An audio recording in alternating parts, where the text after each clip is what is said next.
Hello बच्चों, क्या हाल चाल है। मैं आयुष जैन हाजिर हूँ डे वन हमारा लेकर के, हमारे 15 डेज चैलेंज का डे वन लेकर मैं आपके सामने आ गया हूँ। आज हम जो है डिस्कस करने वाले हैं साइंस का पहला टॉपिक, जिसका नाम है chemical reactions and equations. Chemical reactions and equations. देखो, मैं तुम्हें एक चीज बता देता हूं कि जो तुम्हारा टोटल वेटेज है, किसका टोटल वेटेज है तुम्हारा, केमिस्ट्री का, वो टोटल वेटेज कितना है केमिस्ट्री का। जो केमिस्ट्री है वो टोटल कितने मार्क्स की है, 25 मार्क्स की। जिसमें से ये मान के चलो कि ये जो चैप्टर है ना, ये नहीं करते हुए भी 5 नंबर का चैप्टर आएगा। ठीक है। अब देखो, पहला चैप्टर है, पहला चैप्टर इजी होता ही होता है। मैथ्स में भी हमने देखा कि पहला पहला मैथ्स में भी हम देखेंगे कि पहला जो चैप्टर होता है ना, वो बहुत इजी होता है। ठीक है। तो ये मान के चलो कि अगर ये इजी चैप्टर है तो ये 4 नंबर से 6 नंबर के बीच का ये चैप्टर आपका बैठने वाला है। ठीक है।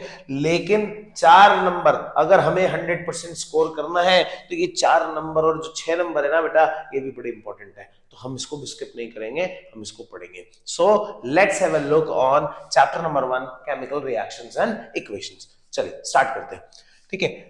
देखो, क्लास 10th का पहला चैप्टर है केमिकल रिएक्शंस एंड इक्वेशंस। सबसे पहले टर्मिनोलॉजी को समझेंगे। ठीक है। सबसे पहले हम समझेंगे केमिकल्स क्या होते हैं। केमिकल्स, जो हमें पता है, ऐसे सब्सटेंसेस जो मतलब क्या नाम से कुछ भी रिएक्शन परफॉर्म करने में हेल्प कर सकते हैं, या किसी भी चीज की। देखो क्या होता है, किसी भी सब्सटेंस की दो प्रॉपर्टीज होती है, एक होती है केमिकल प्रॉपर्टीज और एक होती है फिजिकल प्रॉपर्टीज।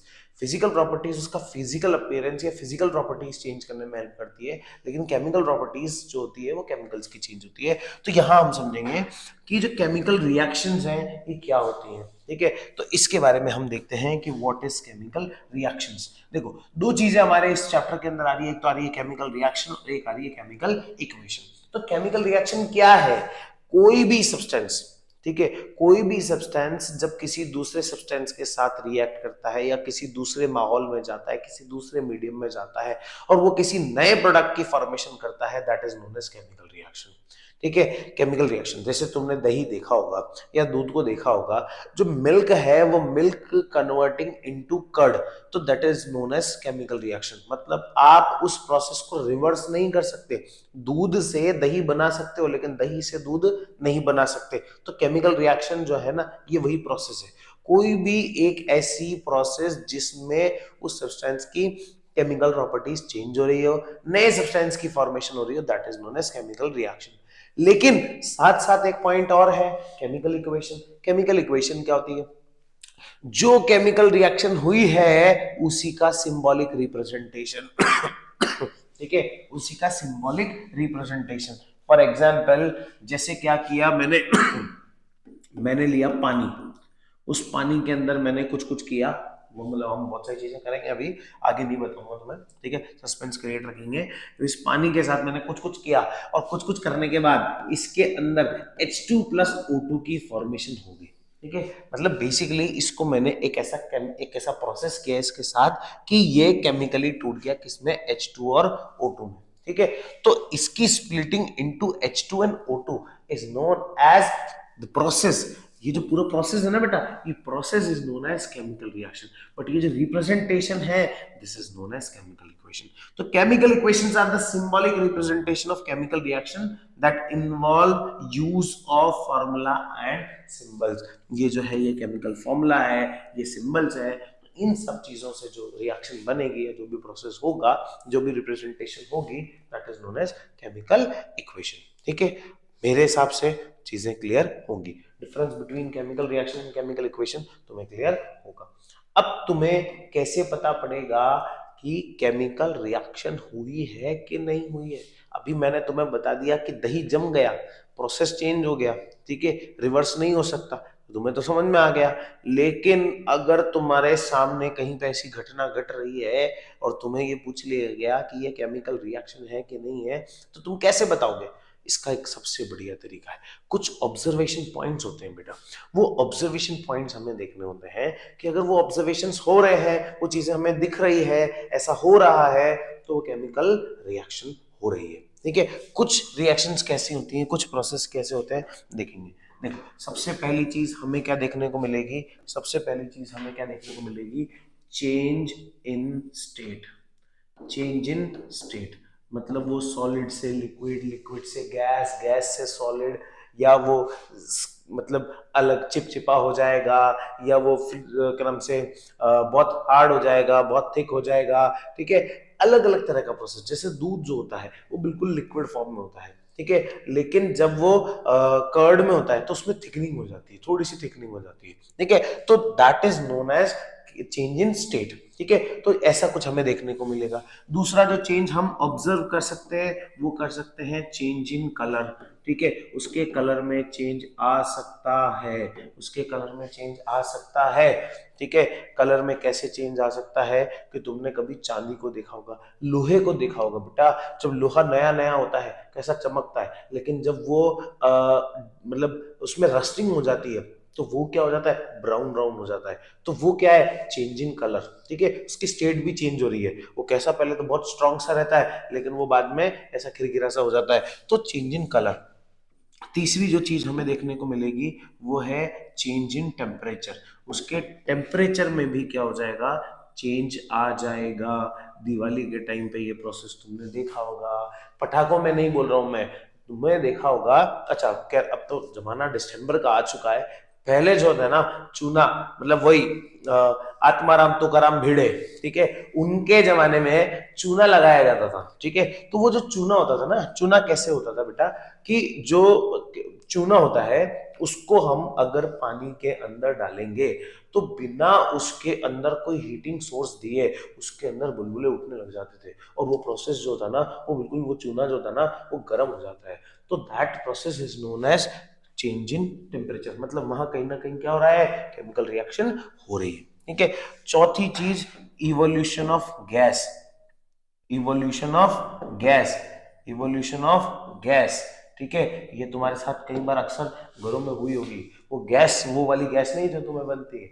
ये क्या होगा, जैसे सपोज करो डस्टबिन होता है, ठीक है, डस्टबिन में कोई कचरा बहुत दिन से सड़ रहा होता है, एकदम से उसका ढक्कन हम खोलते हैं, या फॉर एग्जांपल यार कभी कभी तुम लोग बचपन में, मतलब बचपन में क्या अभी भी तुमने ना लंच बॉक्स के अंदर कुछ रोटी वोटी रखी होगी और उसको खाना भूल गए होंगे, या कुछ सामान रखा होगा उसको खाना भूल गए होंगे। एक दिन जब जैसे ही वो डब्बा खुलता है उसके अंदर से ऐसी खुशबूदार, मतलब ऐसी महक आती है ना, वो महक जो है सबका दिमाग खराब कर देती है।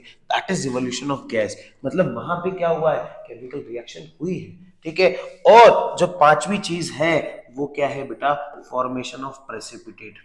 Formation of precipitate, formation of precipitate. Precipitate मतलब एक ऐसा इनसॉल्युबल सब्सटेंस बन जाता है, एक ऐसा इनसॉल्युबल सब्सटेंस बन जाता है जो कि क्या करता है, उसको मतलब वो लिक्विड में डिसॉल्व नहीं होता है लेकिन फिर भी वो वहां पे प्रेजेंट होता है, वो एक सेपरेशन की बाउंड्री बना लेता है। तो that is known as PPT, ठीक है। जैसे दूध है, दूध के अंदर नींबू डालोगे तो दूध में से पानी अलग, और वो जो मक्खन मक्खन होगा ना जिसे आप पनीर बोलते हो, वो पनीर खोया वो अलग, ठीक है। तो that is known as formation of precipitate. तो ये कुछ चेंजेस हैं जो हमें देखने को मिलते हैं जब कोई भी केमिकल रिएक्शन हो रही है, ठीक है। कोई भी केमिकल रिएक्शन होगी तो ये 5 चेंजेस हमें देखने को मिलेंगे। कौन से, change in state, change in colour, change in temperature, evolution of gas and formation of precipitate. ये कुछ चेंजेस है जो हमें देखने को मिलेंगे, ठीक है। अब हम देखते हैं टाइप्स ऑफ केमिकल रिएक्शन कि कितने टाइप के केमिकल रिएक्शन होते हैं, ठीक है। तो टाइप ऑफ केमिकल रिएक्शन क्या होते हैं, डिपेंड करते हैं कि किस किस बेसिस पे हम बना रहे हैं। उनको कंप्लीशन के बेसिस पे, उनकी स्पीड के बेसिस पे, उनमें से अगर हीट निकल रही है उस बेसिस पे, हीट आ रही है जा रही है उस बेसिस पे, उनमें किस तरह के प्रोडक्ट्स बन रहे हैं उस बेसिस पे, ठीक है। तो हम देखते हैं, जैसे सपोज करो कि हमने देखा कि कंप्लीशन के बेसिस पे क्या होती है कि अलग अलग तरह की रिएक्शन होती है, जैसे कंपोजिशन, ठीक है, combination reaction and decomposition reaction, ठीक है, कंबाइन हो रही है, वो हम आगे पढ़ेंगे। स्पीड के बेसिस पे मैं बता सकता हूँ तुम्हें, एक होती है फास्ट रिएक्शन, एक होती है स्लो रिएक्शन, एक होती है वेरी स्लो रिएक्शन, एक होती है स्पॉन्टेनियस रिएक्शन, ठीक है। स्पॉन्टेनियस रिएक्शन बोले तो डाला मटेरियल और भपका निकला बिल्कुल एकदम से, उसने समय ही नहीं दिया। कुछ होती है फास्ट रिएक्शन कि हाँ उसको रिएक्ट कराया, रिएक्ट कराते से ही धीरे धीरे धीरे धीरे मिनट 2 मिनट के अंदर रिजल्ट आ गया, ठीक है। कुछ होती है स्लो रिएक्शन, जैसे हम क्या बोलते हैं बैटर में करते हैं, इडली सांभर खाते हैं, इडली सांभर में वो जो खमीर उठाया जाता है, केक में जो खमीर उठाया जाता है, आधे घंटे तक पिज्जा के डो को जो रेस्ट करवाया जाता है, वो रेस्ट क्यों करवाया जाता है? उसके अंदर स्लो रिएक्शन होती है, उस रिएक्शन को परफॉर्म कराने के लिए ही वो डो को रेस्ट करवाया जाता है। तो this is type of reaction. तो स्लो रिएक्शन हो रही है हीटिंग के बिहाफ पे, exothermic reaction and endothermic reaction. ठीक है, समझेंगे। एक्सो, एक्सो, एक्सो मतलब बाहर, ठीक है, बाहर आना। एंडो, एंडो, एंडो मतलब इनसाइड, ठीक है, अंदर जाना। ठीक है, तो जहां पे एक्सोथर्मिक और एंडोथर्मिक दो तरह की रिएक्शंस है, ठीक है, जहां पे रिएक्शन में कुछ भी हीट का इवोल्यूशन हो रहा है, evolution of heat takes place is known as exothermic, and जहां absorption of heat takes place is known as endothermic। यहां मैं लिख देता हूं, चलो तुम्हारे लिए, ठीक है। एक होती है एक्सोथर्मिक रिएक्शन, एक होती है एक्सोथर्मिक रिएक्शन, और एक होती है एंडोथर्मिक रिएक्शन, एंडोथर्मिक रिएक्शन। ठीक है, एक्सोथर्मिक मतलब evolution of heat, evolution of heat, evolution of heat, जहां पे हीट का इवोल्यूशन हो रहा है, और एक्सोथर्मिक जहां पे एब्जॉर्प्शन ऑफ हीट हो रहा है, एब्जॉर्प्शन ऑफ हीट हो रहा है, एब्जॉर्प्शन ऑफ हीट हो रहा है। ठीक है, तो ये जो रिएक्शंस हैं, ये रिएक्शंस इस तरह से कंप्लीशन के बेसिस पे, हीट के बेसिस पे, ठीक है, प्रोडक्ट के बेसिस पे कि हमें कैसा प्रोडक्ट मिल रहा है। अगर हमें प्रेसिपिटेट मिल रहा है तो प्रेसिपिटेशन रिएक्शन, हमें सॉल्ट मिल रहा है तो न्यूट्रलाइजेशन रिएक्शन। तो अलग अलग अलग अलग तरह की रिएक्शंस होती हैं जो हमें देखने को मिलेंगी। ठीक है, इसके बाद हम देखते हैं टाइप्स ऑफ इक्वेशंस। हाँ, इक्वेशंस भी जो है ना वो दो तरह की होती है। ठीक है, इक्वेशंस भी जो है वो दो तरह की होती है। कौन कौन सी इक्वेशन होती है? एक तो होती है स्केलेटल, एक होती है स्केलेटल, ठीक है, या उसको हम बोल सकते हैं अनबैलेंस्ड, है ना, और एक होती है बैलेंस्ड केमिकल इक्वेशन। ठीक है, बैलेंस्ड केमिकल इक्वेशन। अब बैलेंस्ड केमिकल इक्वेशन और अनबैलेंस्ड और क्या बोलते हैं अपने दूसरी जो स्केलेटल इक्वेशंस होती हैं, इनमें क्या डिफरेंस होता है? इनका डिफरेंस हम समझेंगे बेटा। ठीक है, देखना क्या होता है कि ये जो स्केलेटल होती है, ठीक है, इस स्केलेटल के अंदर number of electrons, sorry, number of atoms, number of atoms of particular type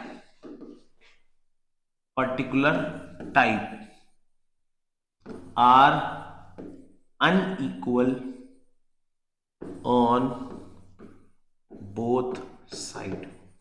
both side कौन सी देखना, कोई भी रिएक्शन होती है A प्लस बी, कोई भी सब्सटेंस होता है A, वो रिएक्ट करेगा किसके साथ? B के साथ, और वो किसकी फॉर्मेशन करेगा? C प्लस B की फॉर्मेशन करेगा। ठीक है, अगर A प्लस बी जो है वो C प्लस, मतलब A प्लस बी मिलकर के C प्लस डी को बना रहे हैं। फॉर एग्जाम्पल, अगर A के अंदर कोई पर्टिकुलर टाइप का और B के अंदर कोई पर्टिकुलर टाइप का एटम है, उन दोनों के एक्सचेंज से या उन दोनों के किसी भी तरह के नए फॉर्मेशन से ही क्या होगा? C प्लस डी की फॉर्मेशन होगी। ठीक है, तो कोई भी पर्टिकुलर टाइप के एटम जो है वो रिएक्टेंट साइड, मतलब ये जो रिएक्टेंट्स हैं जो एक दूसरे के साथ रिएक्ट करेंगे, ये प्रोडक्ट्स हैं जो हमें अल्टीमेटली फॉर्म मिलेंगे।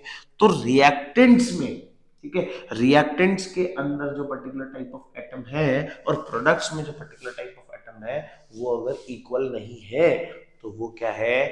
Unbalanced skeletal equation. ठीक है, लेकिन जब number of atoms of particular type, number of atoms of particular type on both side are equal, जब दोनों तरफ इक्वल होंगे तो वो क्या कहलाएगी? Balance chemical equation. ठीक है, लेकिन अब मेरे दिमाग में क्वेश्चन अराइज होता है, एनसीईआरटी के दिमाग में भी ये क्वेश्चन अराइज हुआ था, और पिछले कई सालों के पेपर के दिमाग में भी ये क्वेश्चन अराइज हुआ कि साला why do we need to balance chemical equation? और ये एक बहुत बेसिक क्वेश्चन है। ठीक है, कई सारे सैंपल पेपर्स में तुमने देखा होगा, कई सारी जगह पे तुमने क्वेश्चन को ऑब्जर्व किया होगा। So we need to balance chemical equation. Class 9th के पन्नों में जाओ। We need to balance chemical equation in order to obey law of conservation of mass। Law of conservation of मास। अच्छा, मेरा एक क्वेश्चन है यहाँ पे, ये तो बात तुम्हें समझ में आ गई होगी कि हमें बैलेंस क्यों करना चाहिए, क्योंकि हम law of conservation of mass को ओबे करते हैं। Law of conservation of mass क्या कहता है? Mass can neither be created nor be destroyed but can be transferred from one form to another form. आगे बात समझ में? हमने क्या किया है, मैंने क्या बोला था कि A प्लस बी मिलकर के C प्लस डी बना रहे हैं कि नहीं बना रहे? तो A और B के अंदर जो टाइप के एटम होंगे उन्हीं के कुछ एक्सचेंज से C प्लस डी बना होगा। तो this can be converted to this, ठीक है, but neither be created nor be destroyed. आगे बात समझ में? अब यूं बताओ कि यहां मैंने केमिकल इक्वेशन को तो बैलेंस कर दिया, केमिकल रिएक्शन को बैलेंस करने की जरूरत है क्या? बताना कमेंट में। अगर किसी ने भी रिप्लाई दिया ना, मैं उसको पर्सनली रिप्लाई दूंगा, ठीक है? मुझे ये बताना कि केमिकल रिएक्शन को भी बैलेंस करने की जरूरत है क्या, लिखना वहां पे, ठीक है? तो ये चीज है, केमिकल इक्वेशन को क्यों बैलेंस करना है? क्योंकि हमें law of conservation of mass को ओबे करना है, ठीक है? आगे बात समझ में? इसके बाद सबसे इंपॉर्टेंट चीज बाबा, सबसे इंपॉर्टेंट चीज, इस पे क्वेश्चन आएगा, डेफिनेटली आएगा, बैलेंसिंग केमिकल इक्वेशन, ठीक है? केमिकल इक्वेशन को बैलेंस कैसे करें? अच्छा, एक इंपॉर्टेंट चीज और, मैं केमिकल फॉर्मूले बनाना और सिखा दूंगा अभी 1-2 दिन में, और उसका वीडियो बना दूंगा जैसे टाइम मिलेगा, लेकिन उसमें केमिकल फॉर्मूले कैसे बनेंगे कैसे नहीं बनेंगे वो मैं सब सिखा दूंगा। तुम्हें बस क्या करना है, उस चार्ट को थोड़ा सा गो थ्रू करके चले जाना है। डेफिनेटली बोल रहा हूँ, किसी का भी फॉर्मूला तुमसे पूछ लिया जाए, तुम भूल जाओ तो मेरा नाम बदल देना, ठीक है?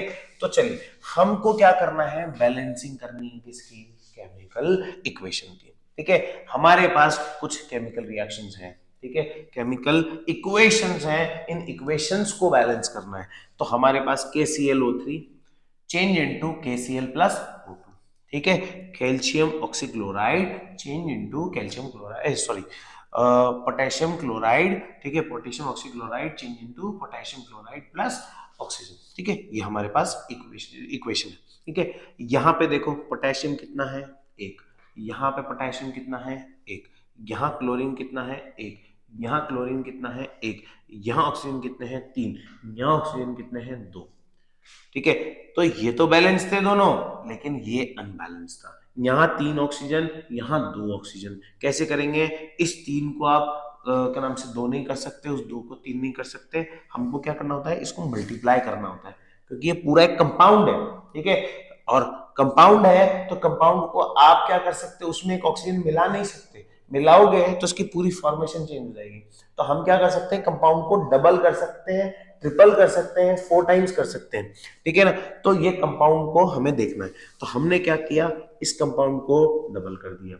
अब यहाँ पे दो पोटेशियम हो गए, तो ये सब 2 पोटेशियम हो गए, 2 क्लोरीन हो गए, 2 क्लोरीन हो गए, क्योंकि मैंने क्या किया, इस पूरे को डबल कर दिया, तो मेरा ये पूरा भी डबल हो गया, ठीक है? और मैं इसको क्या करूंगा, 3 टाइम्स कर दूंगा। तो अब चेक करो, 2 पोटेशियम, 2 पोटेशियम, 2 क्लोरीन, 2 क्लोरीन, 3 2 जा 6 ऑक्सीजन और 3 2 जा 6 ऑक्सीजन। इसका मतलब ये मेरी इक्वेशन जो है वो बैलेंस हो चुकी है, ठीक है? इसका मतलब मेरी इक्वेशन जो है ना बैलेंस हो चुकी है।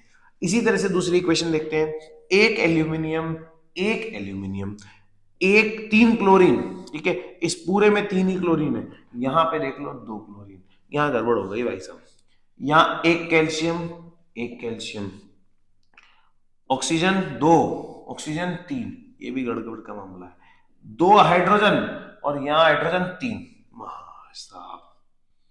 भाई साहब क्या गजब है, ठीक है? तो अब देखो क्या करेंगे, इस 3 को 2 कर दो, यहां लगा दिया 2, इस 2 को 3 कर दो, यहां लगा दिया 3, ठीक है? इसको 3 कर दो और इसको 2 कर दो। अब चेक करना, 2 एल्यूमिनियम, 2 एल्यूमिनियम, 3 2 जा 6 क्लोरीन, 3 टू जा 6 क्लोरीन, 3 कैल्शियम, 3 कैल्शियम, 3 टू जा 6 ऑक्सीजन, 3 टू जा 6 ऑक्सीजन, 3 टू जा 6 हाइड्रोजन, 3 टू जा 6 हाइड्रोजन। इसका मतलब ये हमारा क्या हो गया, बैलेंस हो गया। ठीक है, तो दो केमिकल इक्वेशंस मैंने तुम्हें क्या करके बताई है, बैलेंस करके बताई है। ठीक है, आगे की जो है वो इजी वाली इक्वेशन है मेरे भाई, इजी वाली इक्वेशन अपने आप बैलेंस कर लेना, Mg plus H2O change into MgOH का होल ट्वाइस प्लस H2। ठीक है, तो ये तुम जो है ना अपने आप बैलेंस कर लेना। ठीक है, नेक्स्ट आगे बढ़ते हैं, है ना। अब हम देखते हैं type of reactions according to NCERT. NCERT क्या बोलती है कि कितने टाइप की रिएक्शन है हमारे पास। एक कॉम्बिनेशन रिएक्शन है, इसका एक शॉर्ट फॉर्म बता देता हूं मैं तुम सब लोगों को, देखना। अब कॉम्बिनेशन रिएक्शन मतलब कोई भी एक केमिकल सब्सटेंस किसी दूसरे के साथ रिएक्ट करके तीसरे की फॉर्मेशन करता है, ये शॉर्ट फॉर्म है। ठीक है ना, कोई भी दो सब्सटेंस मिलकर के किसी तीसरे प्रोडक्ट की फॉर्मेशन करते हैं तो इसका मतलब वो क्या है, कॉम्बिनेशन रिएक्शन। दूसरा है डिकम्पोजिशन रिएक्शन, कोई भी एक सब्सटेंस टूट करके किसी भी दो सब्सटेंस की फॉर्मेशन करता है तो वो क्या है, डिकम्पोजिशन। डिकम्पोजिशन मतलब टूटना, डिकम्पोजिशन का मतलब टूटना, और कॉम्बिनेशन का मतलब जुड़ना। तो जहां चीजें जुड़ के एक प्रोडक्ट बना रही है वो कॉम्बिनेशन, जहां एक मिलकर के टूट रहा है वो डिकम्पोजिशन। ठीक है ना। अब इसी तरह से डिस्प्लेसमेंट, डिस्प्लेसमेंट मतलब आपने किसी को हटा दिया तो क्या है, ए बी कोई सब्सटेंस है, ए बी कोई सब्सटेंस है, उसमें दखल दिया किसने, सी में, और उसके दखल देने से ए सी की फॉर्मेशन हो गई और बेचारा बी क्या हो गया, बाहर चला गया। ठीक है, बेचारा बी क्या हो गया, बाहर चला गया, है ना। तो ये जो रिएक्शन होती है ना इसे हम कहते हैं डिस्प्लेसमेंट रिएक्शन। कैसे बोलते हैं, डिस्प्लेसमेंट रिएक्शन। अभी इसके हम टॉपिक्स पढ़ेंगे तो उसमें चीजें क्लियर हो जाएगी। एक होती है double displacement reaction. Double displacement reaction मतलब यहाँ तो एक ही को डिस्प्लेस किया, मतलब वहां दो डिस्प्लेसमेंट होंगे। तो अब यहाँ क्या है, म्यूचुअल चीजें होंगी। कैसे म्यूचुअल चीजें होंगी कि ए बी नाम के कोई सब्सटेंस वो सी डी के साथ गए, ये ए जो है क्या करेगा, सी को भगा देगा। ठीक है, तो ये क्या हो जाएगा, ए की जगह पे कौन चला गया, सी, तो यहाँ बन जाएगा सी बी, और यहाँ पे फॉर्मेशन हो जाएगी किसकी, ए डी की। तो इन्होंने म्यूचुअली अपनी जगह को क्या कर लिया, बदल लिया, म्यूचुअली अपनी जगह को बदल लिया। This is known as double displacement reaction. और डबल डिस्प्लेसमेंट रिएक्शन में और भी कहानियां हैं, वो हम आगे थोड़ा चलेंगे और पढ़ेंगे। ठीक है, ये मेरी सबसे फेवरेट है, इसके बारे में अभी नहीं बताऊंगा, इसके बारे में जब हम वहां चलेंगे ना तभी हम बात करेंगे। ठीक है, ये थोड़ी सी क्या है, मेरी फेवरेट है। ठीक है, ज्यादा नहीं पढ़ा था इसको मैं, है ना, और आती भी नहीं है पेपर में ज्यादा, है ना। तो सबसे पहले हम देखते हैं किसके बारे में, कॉम्बिनेशन रिएक्शन। ऐसी रिएक्शन जिसके अंदर दो से ज्यादा सब्सटेंसेस कंबाइन होते हैं और एक सिंगल सब्सटेंस को प्रोड्यूस करते हैं, उसे हम क्या बोलते हैं, कॉम्बिनेशन रिएक्शन बोलते हैं। जैसे हमने क्या पढ़ा था, मैग्नीशियम पढ़ा था। ठीक है, मैग्नीशियम रिबन हमने देखा है ना, ये तुमने एनसीईआरटी के अंदर इस तरह का एक वो देखा होगा फोटो, ये जो है ये मैग्नीशियम रिबन है। इस मैग्नीशियम रिबन को क्या किया जाता है, बर्न किया जाता है। बर्न कहां पे किया जाता है, फर्नर, बर्नर पे उसको बर्न किया जाता है। ठीक है, अच्छा इसके पहले पता है एक चीज की जाती है, इसमें एक क्वेश्चन आता है सैंड पेपर वाला, why magnesium ribbon is rubbed by sandpaper before burning it. तो क्या होता है कि जो मैग्नीशियम रिबन होता है ना बेटा, इस मैग्नीशियम रिबन के ऊपर एक प्रोटेक्टिव लेयर होती है मैग्नीशियम ऑक्साइड की। इस मैग्नीशियम ऑक्साइड की एक प्रोटेक्टिव लेयर होती है जो कि नेचर में बन जाती है। ये मैग्नीशियम है, इस मैग्नीशियम के ऊपर एक लेयर बन जाएगी, जो एनवायरमेंट में ऑक्सीजन प्रेजेंट है उस ऑक्सीजन की एक लेयर यहाँ पे बन जाती है। तो ये जो लेयर होगी ना, ये लेयर इसको फर्दर रिएक्ट करने से रोकेगी। तो हम क्या करते हैं, सैंड पेपर से उस लेयर को घिस देते हैं, घिस देते हैं तो वो लेयर हट जाती है, और वो लेयर हट जाएगी तो क्या हो जाएगा, रिएक्शन हो जाएगी। तो हम यही चीजें हमको देखने को मिलती है। तो मैग्नीशियम को हमने क्या किया, ऑक्सीजन में बर्न किया, और हमारे को क्या मिला, मैग्नीशियम ऑक्साइड। इसको बैलेंस करेंगे, एक एमजी एक एमजी, एक टू, तो यहाँ टू लिखा, यहाँ टू लिखा, और ये रिएक्शन क्या होगी, पूरी बैलेंस होगी। देखो यहाँ पे यहाँ पे तुम्हें चेंज इन स्टेट देखने को मिलेगा कि जो मैग्नीशियम रिबन था वो किस किस फॉर्म में था, सॉलिड की फॉर्म में, और जब ये चाइना डिश के अंदर आएगा तो ये किस फॉर्म में हो जाएगा, पाउडर की फॉर्म में। तो ये क्या है, चेंज इन स्टेट का एग्जांपल है मेरे भाई। हमने कहा था ना कि फॉर्मेशन मतलब change in state, observation, chemical equation की, केमिकल रिएक्शन की, वो सब हमें यहाँ देखने को मिलेगी। ठीक है, तो कुछ वो बेसिक चीजें जो हर जगह फॉलो हो रही है। नेक्स्ट, अच्छा यहाँ पे ना कुछ चीजें और भी है, जैसे वो एक्सोथर्मिक एंडोथर्मिक मैं तुम्हें समझा चुका हूँ। एनसीईआरटी एक्सोथर्मिक और एंडोथर्मिक को यहीं पे कवर करती है, लेकिन हम उसको वहां पहले कवर कर चुके हैं। ठीक है, तो अच्छा एक चीज और ध्यान रखना, एनसीईआरटी पढ़ के जानी है। ठीक है, एनसीईआरटी का एक एक पॉइंट पढ़ना है, हम एनसीईआरटी पे भी आएंगे रुक करके। ठीक है, लेकिन हमें पढ़ना है। आगे बात समझ में। अच्छा, डीकंपोजिशन रिएक्शन हम देखते हैं। ठीक है, तो डीकंपोजिशन रिएक्शन क्या होती है साहब? डीकंपोजिशन मैंने बोला कि हम यहाँ क्या कर रहे हैं, तोड़ने की बात कर रहे हैं। ठीक है, तोड़ने की बात, अब देखो क्या होता है, जोड़ने के लिए अगर लोग लगे कोई भरोसा नहीं है, लेकिन तोड़ने के लिए तो लोगों को एफर्ट करने ही पड़ते हैं, एक्सटर्नल सोर्सेस की जरूरत पड़ती ही पड़ती है। जोड़ने के लिए भले एक्सटर्नल सोर्स की जरूरत नहीं पड़े, लेकिन तोड़ने के लिए एक्सटर्नल सोर्स की जरूरत पड़ती है। तो डीकंपोजिशन रिएक्शन जो है वो स्प्लिटिंग है, और इसको तोड़ने के लिए 3 सपोर्ट चाहिए होते हैं। ठीक है, मतलब 3 में से एक सपोर्ट चाहिए होता है। ठीक है, तो डीकंपोजिशन रिएक्शन क्या होता है, एक तो किससे होता है, लाइट से, एक तो किससे होता है, लाइट से, इसलिए इसको हम क्या बोलते हैं, फोटो डिकम्पोजिशन। क्या बोलते हैं, फोटो डिकम्पोजिशन, फोटो डिकम्पोजिशन। आगे बात समझ में। ठीक है, एक तुम यहाँ देख रहे हो बर्नर जल रहा है, इसका मतलब हीट दी जा रही है, और हीट जो दी जा रही है उसको हम क्या बोलते हैं, थर्मल डिकम्पोजिशन। क्या बोलते हैं, थर्मल डिकम्पोजिशन। ठीक है, थर्मल डिकम्पोजिशन। और तुम यहाँ देख रहे हो कि यहाँ पे इलेक्ट्रिसिटी दी जा रही है, इसका मतलब ये क्या है, इलेक्ट्रो डिकम्पोजिशन। क्या है, electro decomposition, electro decomposition.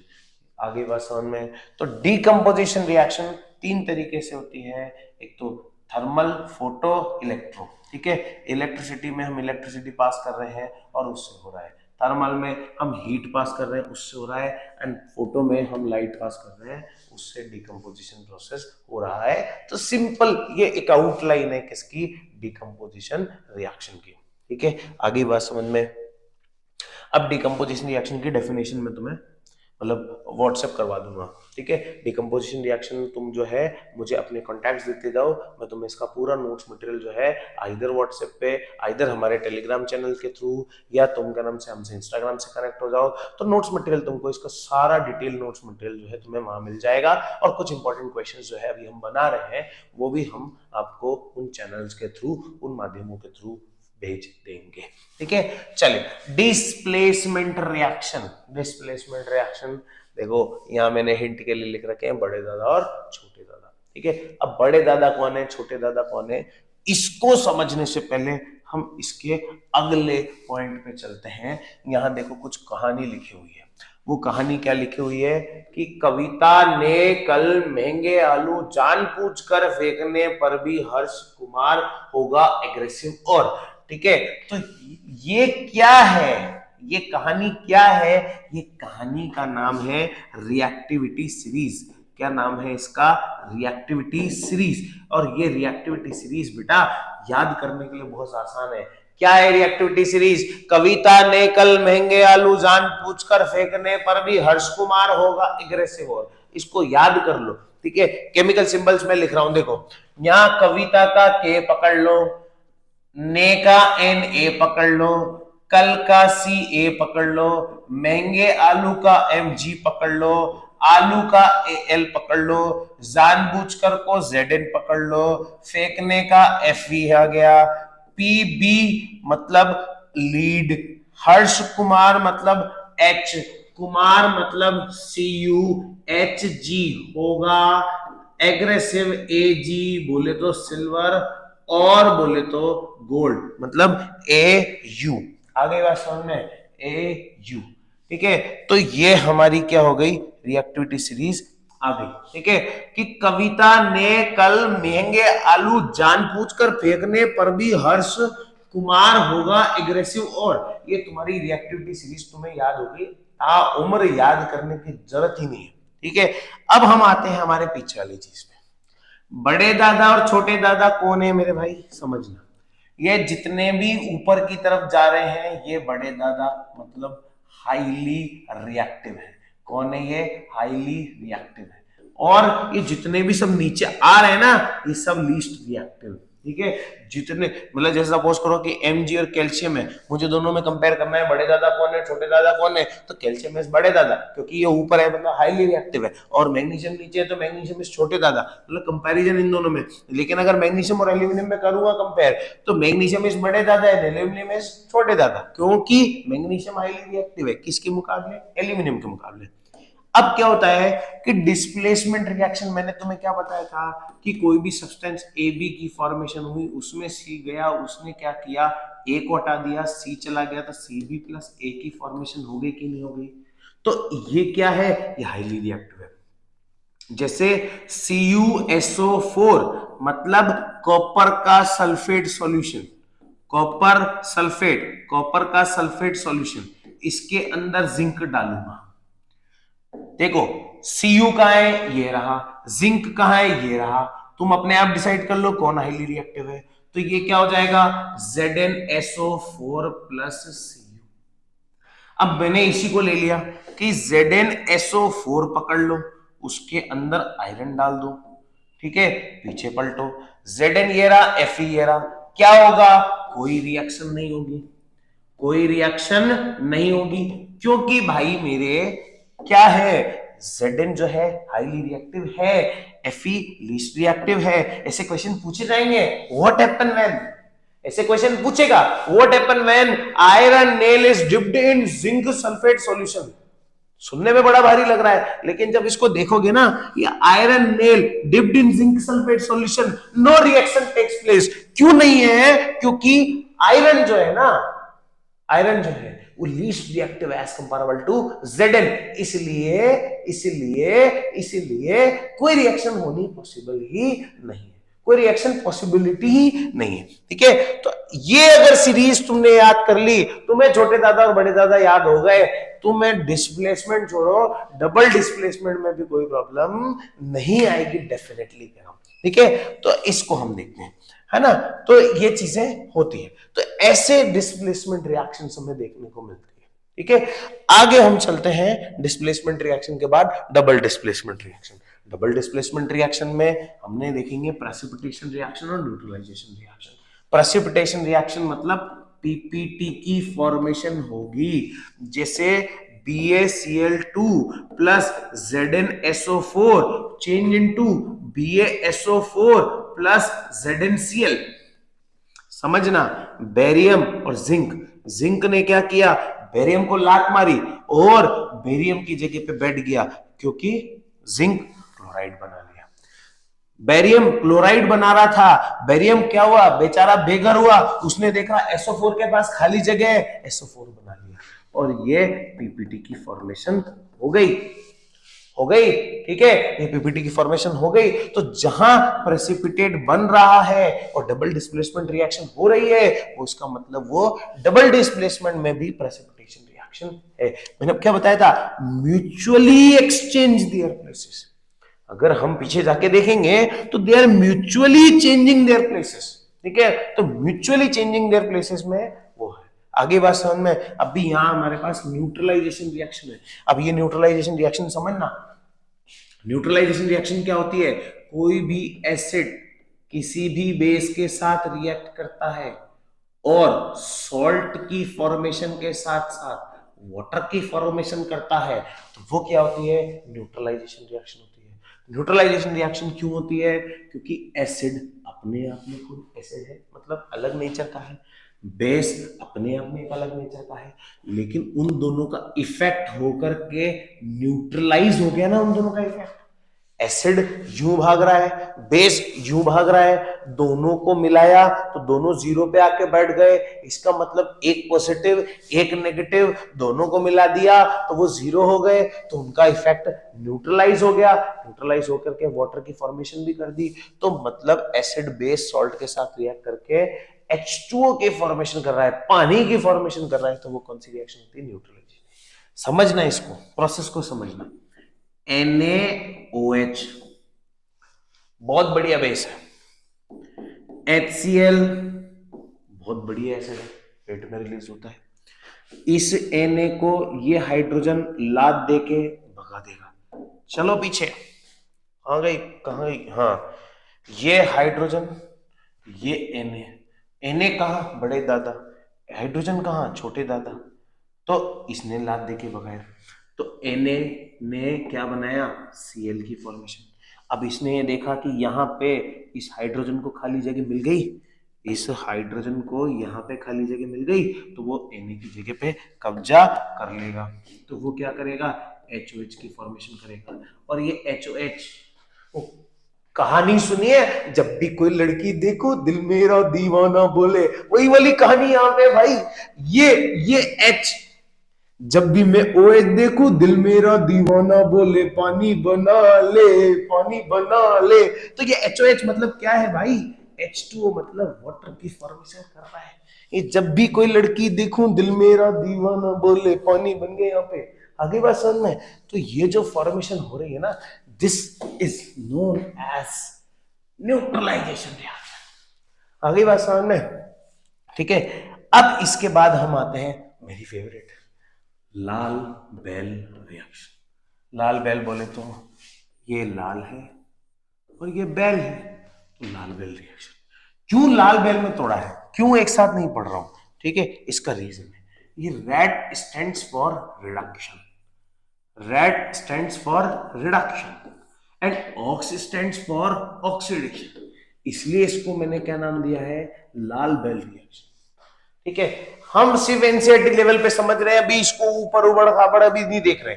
Oxidation बोले तो एडिशन ऑफ ऑक्सीजन या फिर removal of hydrogen, removal of hydrogen. या तो ऑक्सीजन ऐड हो जाए या हाइड्रोजन रिमूव हो जाए, दोनों ही कंडीशन में क्या है? ऑक्सीडेशन। लेकिन रिडक्शन इसका अपोजिट। ठीक है, कैसे? अगर ऑक्सीडेशन एडिशन ऑफ हाइड्रोजन हो रहा है या फिर रिमूवल ऑफ ऑक्सीजन हो रहा है, तो वो क्या है? रिडक्शन। यहां देखो, Fe अकेला था, उसके साथ हाइड्रोजन ऑक्सीजन चला गया, तो वो क्या हो गया? ऑक्सीडेशन। ठीक है, ऑक्सीजन था अकेला, लेकिन वो किसके साथ मर्ज हो गया? इसके साथ। किसके साथ? आयरन के साथ। तो ये क्या हो गया? रिडक्शन। अब इस इक्वेशन के अंदर ऑक्सीडेशन रिडक्शन एक साथ हो रहा है, इसका मतलब ये कौन सी इक्वेशन है? रिडॉक्स रिएक्शन है। कौन सी रिएक्शन है? रिडॉक्स रिएक्शन है। और ये रिडॉक्स रिएक्शन बेटा हमारे जीवन में कई सारी जगह पे होती है, यहां भी हो रही है, यहां भी हो रही है।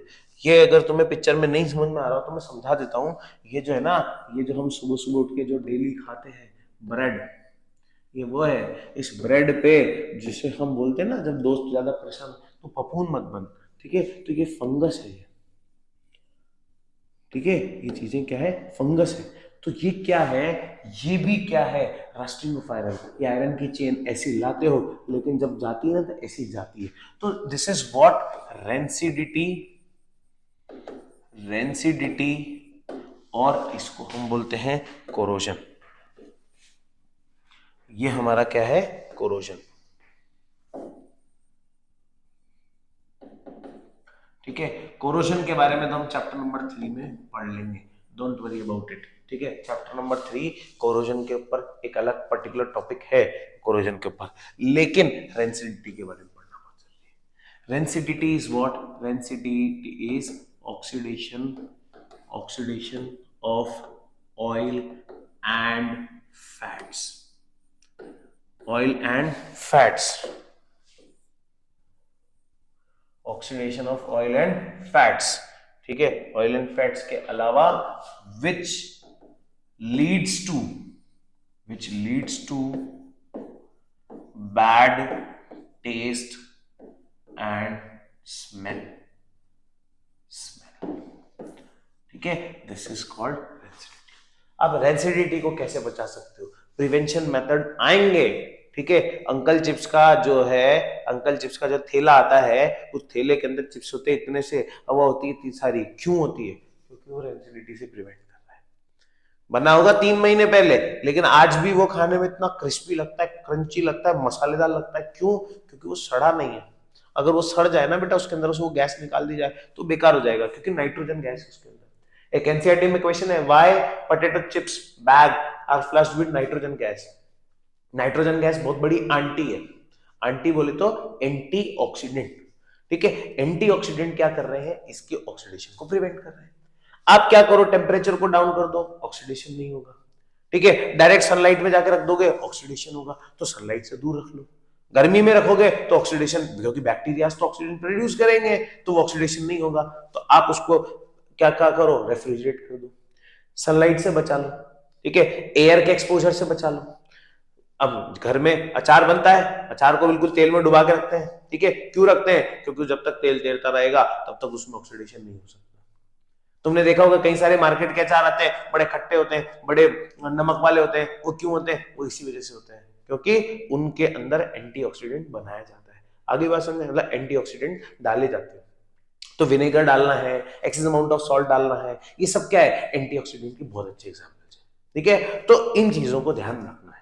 आगे बात समझ में, मेरे हिसाब से आपका चैप्टर ये होता है फिनिश, ठीक है।